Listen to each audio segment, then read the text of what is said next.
नमस्कार दोस्तों, मैं सुनीति साहू आप सबका स्वागत करती हूँ आपका अपना चैनल एफएस ज्ञान में। दोस्तों, अगर आप हमारे इस चैनल पर नए हैं तो आप हमारे इस चैनल को सब्सक्राइब कीजिए और बेल आइकन को प्रेस कीजिए ताकि हमारे नए नए वीडियो का नोटिफिकेशन आपको मिलता रहे। दोस्तों, आज के वीडियो में हमारा टॉपिक है कारक। कारक जो है किसे कहा जाता है, हिंदी में कारक का उपयोग किस प्रकार होता है।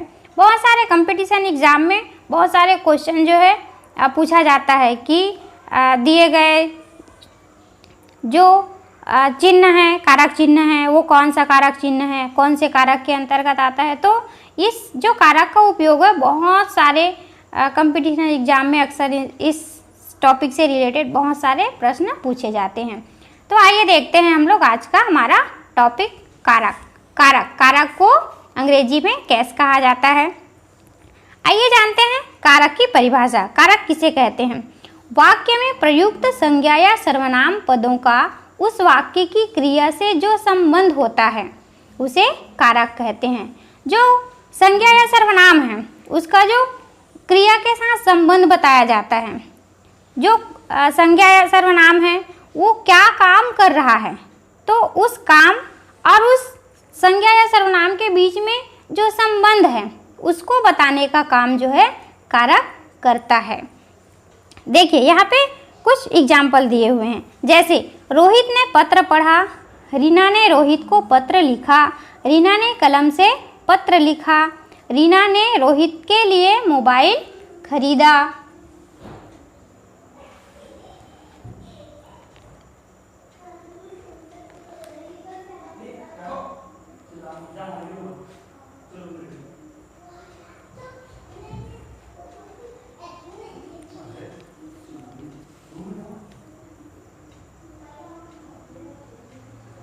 रीना के हाथ से मोबाइल गिर गया, रीना का दोस्त रोहित है, अरे कोई बात नहीं। तो इन सारे शब्दों के बीच में आपको कुछ अंतर दिखाई दिया होगा या कुछ बीच में ऐसे शब्द डाला गया है जो शब्दों के बीच में उसके संबंध को बता रहा है। तो इस सेंटेंस के बीच में दोनों के मध्य में जो संबंध बताया जा रहा है उसे जो है परसर्ग कहा जाता है। अब परसर्ग इसे जो है कारक चिन्ह भी कहते हैं या विभक्ति चिन्ह भी कहते हैं। परसर्ग का मतलब होता है, परसर्ग अर्थात होता है पीछे लगना। कारक शब्द संज्ञा सर्वनाम के बाद लगते हैं इसलिए इसे परसर्ग कहा जाता है। जो कारक चिन्ह है वो संज्ञा या सर्वनाम शब्द के बाद लगता है इसलिए इसे परसर्ग कहा जाता है। आइए देखते हैं कारक के। देखिए मुख्य रूप से कारक के 8 भेद होते हैं। मुख्य रूप से कारक के 8 भेद होते हैं। कौन कौन सा? फर्स्ट है कर्ता कारक, कर्म कारक, करण कारक, संप्रदान कारक, अपादान कारक, संबंध कारक, अधिकरण कारक और संबोधन। ये जो कारक हैं इन कारकों का एक चिन्ह होता है। इसे जो है इन्हीं को जो है परसर्ग या कारक चिन्ह कहा जाता है। इन कारक चिन्हों का ही उपयोग हम सेंटेंस में करते हैं।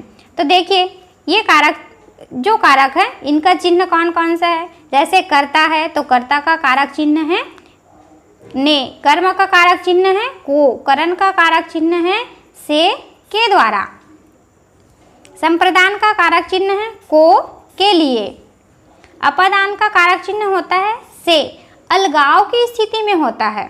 यदि कोई चीज़ अलग हो रहा है तो उस स्थिति में अपादान कारक में से जो विभक्ति चिन्ह है इसका प्रयोग किया जाता है।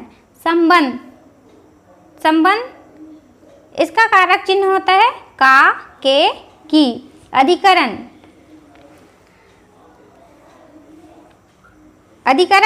का चिन्ह होता है में, पर। संबोधन का चिन्ह होता है हे, अरे।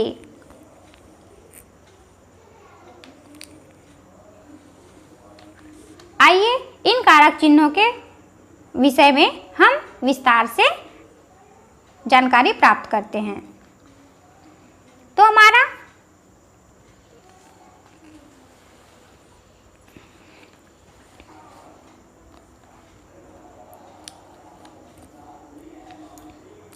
दोस्तों कई बार बोला जाता है कि ये कारक चिन्ह हमें याद ही नहीं होता है, तो इन कारक चिन्हों को याद करने का बहुत ही सरल तरीका होता है। जैसे हम कोई गीत गुनगुनाते रहते हैं तो वो हमें याद हो जाता है, उसी प्रकार इन कारक चिन्हों को जो है एक गाने के रूप में या कोई ट्रिक बना करके याद करें तो वो हमें इजीली याद हो जाता है। जैसे हम इन कारक चिन्हों को कैसे याद कर सकते हैं? कर्ता ने कर्म को करण से के द्वारा संप्रदान को के लिए अपादान से अलग होना, संबंध काके की अधिकरण में पर संबोधन हे रे अरे। इस प्रकार से यदि हम इसको लर्न करें तो ये हमें इजी तरीके से लर्न हो जाता है। तो आइए देखते हैं इन कारक चिन्हों का उपयोग किस प्रकार से किया जाता है और इन कारक चिन्हों की परिभाषा क्या होती है। हमारा पहला कारक होता है कर्ता कारक। कर्ता कारक किसे कहा जाता है?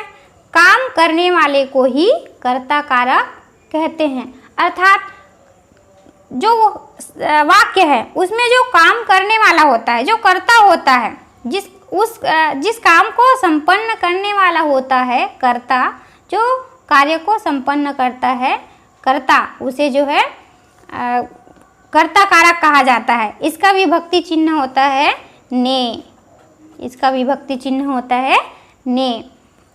आइए कुछ उदाहरण देखते हैं। जैसे राम ने रावण को मारा। राम जो है, राम करता है और ने ये जो है विभक्ति चिन्ह है। राम ने रावण को मारा और ये जो मारा, मारने का जो है काम, तो राम करता है और मारना एक क्रिया है। तो इन दोनों के बीच में जो संबंध बता रहा है ने, ये जो ने जो है इन दोनों के बीच में संबंध बता रहा है, तो ये जो है कर्ता कारक होगा। जैसे रावण को मारने का काम किसने किया? राम ने किया, तो राम ने रावण को मारा। सेकंड हमारा एग्जाम्पल आता है, राजेंद्र ने पत्र भेजा। राजेंद्र यहाँ पे करता है और भेजना एक क्रिया है, और ने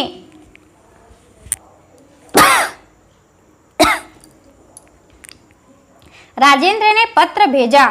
पत्र भेजने का काम किसने किया? राजेंद्र ने किया, तो राजेंद्र यहाँ पे करता है और भेजना जो है क्रिया है।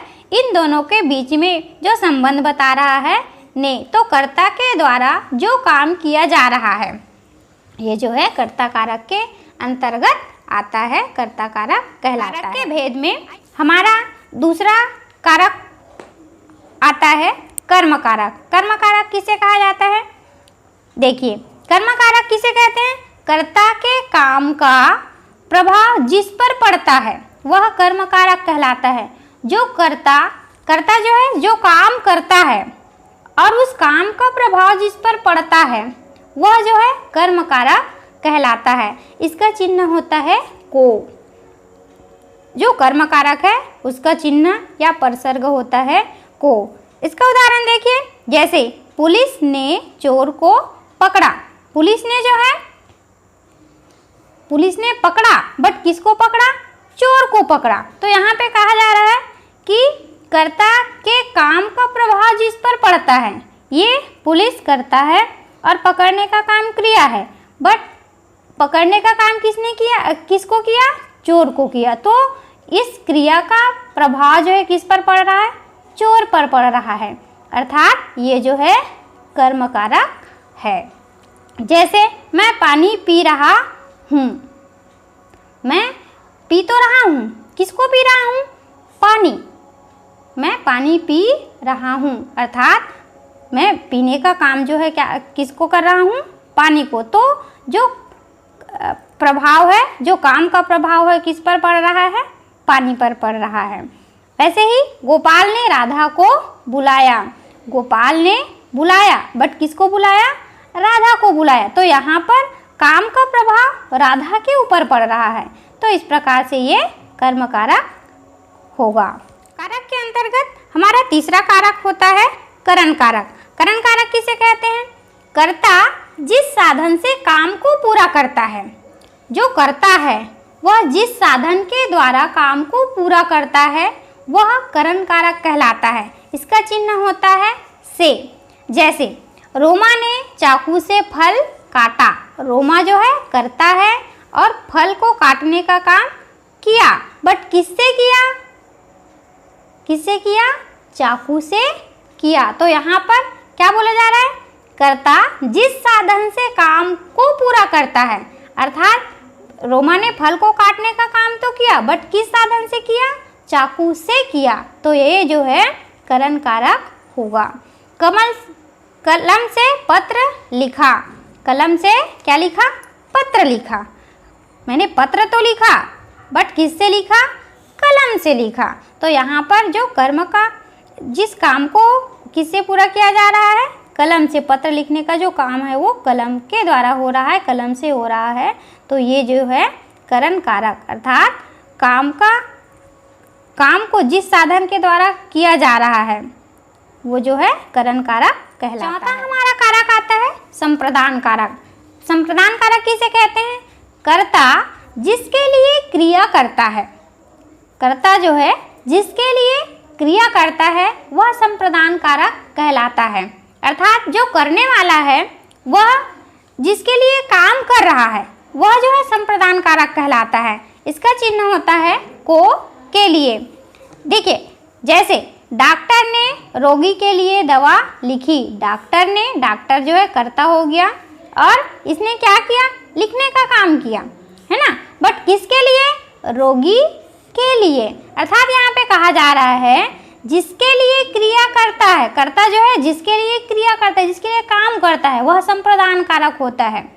ठीक है, अर्थात जो कर्ता होता है वह जो है जो काम करता है, वो जिसके लिए काम करता है वो जो है संप्रदान कारक कहलाता है। जैसे डॉक्टर ने रोगी के लिए दवा लिखी। डॉक्टर ने किसके लिए दवा लिखी? रोगी के लिए। यहाँ कर्ता यानी डॉक्टर ने लिखने की क्रिया जो है रोगी के लिए किया, अतः यह जो है संप्रदान कारक है। इसी प्रकार देखिए, मैं यह मिठाई रमेश के लिए लाया। मैं यह मिठाई जो है किसके लिए लाया? रमेश के लिए लाया। तो यहाँ पे जो कार्य किया जा रहा है किसके लिए? रमेश के लिए। मैंने यह मिठाई तो लाई, बट किसके लिए लाया? रमेश के लिए लाया। तो इस प्रकार से ये जो है संप्रदान कारक कहलाता है। पांचवा हमारा कारक आता है अपादान कारक। अपादान कारक किसे कहते हैं? जिस शब्द से अलग होने का भाव प्रकट हो, जिस शब्द से अलग होने का भाव प्रकट हो वह अपादान कारक कहलाता है। इसका चिन्ह होता है से। कोई वस्तु है, जैसे मैं पेन पकड़ी हूँ तो मेरे हाथ से पेन गिर गया, अर्थात जिससे अलग होने का भाव प्रकट हो, जिस शब्द से अलग होने का। मेरे हाथ से पेन गिर गया। किससे पेन गिर गया? हाथ से पेन गिर गया, अर्थात मेरे हाथ से पेन जो है अलग हो गया। तो अलग होने का भाव जहाँ पे प्रकट होता है उसे अपादान कारक कहा जाता है। जैसे नल से पानी टपकता है। नल से क्या टपकता है? पानी। नल से जो है पानी क्या होता है? टपकता है। तो नल से पानी जो है अलग हो रहा है। जैसे बच्चा छत से गिर पड़ा। बच्चा जो है कहाँ से गिर पड़ा? छत से गिर पड़ा। तो यहाँ पे कहा जा रहा है कि जिन शब्दों से अलग होने का भाव प्रकट हो, जैसे बच्चा है, बच्चा जो है कहाँ से गिर पड़ा? छत से गिर पड़ा। कारक के अंतर्गत छठवां हमारा कारक आता है संबंध कारक। संबंध कारक किसे कहते हैं? दो शब्दों का संबंध प्रकट करने वाला शब्द संबंध कारक कहलाता है। अर्थात दो शब्द हैं, उनके बीच में जो संबंध बताता हो उसे संबंध कारक कहते हैं। जैसे राम श्याम का भाई है। राम और श्याम दोनों के बीच में जो संबंध बताया जा रहा है, अर्थात क्या कहा जा रहा है? राम जो है श्याम का भाई है। संबंध कारक का चिन्ह होता है का, के, की। का, के, की। अर्थात यहाँ पे कहा जा रहा है राम श्याम का भाई है। तो राम और श्याम के बीच में जो संबंध है वो बताया जा रहा है, इसलिए यहाँ पे संबंध कारक है। देखिए, यह पीपल का पेड़ है। यह जो है किसका पेड़ है? पीपल का पेड़ है। यह पेड़ है बट किसका पेड़ है? पीपल का पेड़ है। यह राधे श्याम का बेटा है। यह बेटा तो है बट किसका है? ये राधे श्याम का बेटा है। अर्थात यहाँ पे बीच में बताया जा रहा है कि यह व्यक्ति खड़ा है वो किसका बेटा है? राधे श्याम का बेटा है। दोनों के बीच में का जोड़ करके दोनों के बीच में संबंध बताया जा रहा है। सातवां हमारा कारक चिन्ह आता है अधिकरण कारक। अधिकरण कारक किसे कहते हैं? जो शब्द क्रिया के स्थान का बोध कराता हो। जो शब्द कार्य के होने के स्थान का बोध कराता हो। अर्थात जो शब्द क्रिया के स्थान का बोध कराता हो उसे अधिकरण कारक कहते हैं। इसका चिन्ह होता है में पर। जैसे नाश्ता मेज पर रखा है। नाश्ता कहाँ रखा है? मेज पर। ये शब्द क्रिया के स्थान का बोध करा रहा है। नाश्ता कहाँ पर रखा है? मेज पर रखा है। तो ये शब्द जो है क्रिया के स्थान का बोध करा रहा है। नाश्ता तो रखा है बट कहाँ पे रखा है? मेज पर रखा है। भौरा फूलों पर मंडरा रहा है। भौरा मंडरा रहा है बट कहाँ पर मंडरा रहा है? फूलों पर मंडरा रहा है। में पर, फूलों पर। छत पर कपड़े सूख रहे हैं। कपड़े तो सूख रहे हैं बट कहाँ पर? छत पर। महल में दीपक जल रहा है। दीपक तो जल रहा है बट कहाँ पर? महल में जो है दीपक जल रहा है। इस प्रकार से ये जो है अधिकरण कारक है। आठवां हमारा कारक होता है संबोधन कारक। संबोधन कारक किसे कहते हैं? जो शब्द किसी को बुलाने या पुकारने के लिए प्रयोग किया जाता है उसे संबोधन कारक कहते हैं। इसका चिन्ह होता है अरे, हे। जैसे अरे मेरी बात सुनो।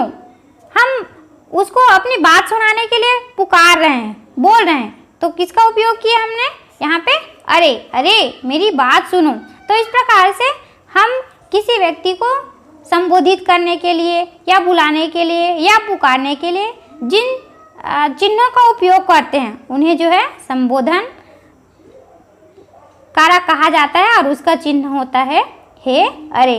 देखिए, अरे मोहन इधर आओ। मोहन जो हम मोहन को बोल रहे हैं, अरे मोहन इधर आओ। मोहन को बोला जा रहा है कि मोहन इधर आओ। हे ईश्वर कृपा करो। हम भगवान से ये प्रार्थना कर रहे हैं कि हे ईश्वर कृपा करो। तो देखा दोस्तों, हमने किस प्रकार आसान तरीके से कारक के भेद व कारक के बारे में जानकारी प्राप्त की। दोस्तों, अगर आपको हमारा यह वीडियो पसंद आया हो तो इसे लाइक कीजिए और शेयर कीजिएगा। धन्यवाद।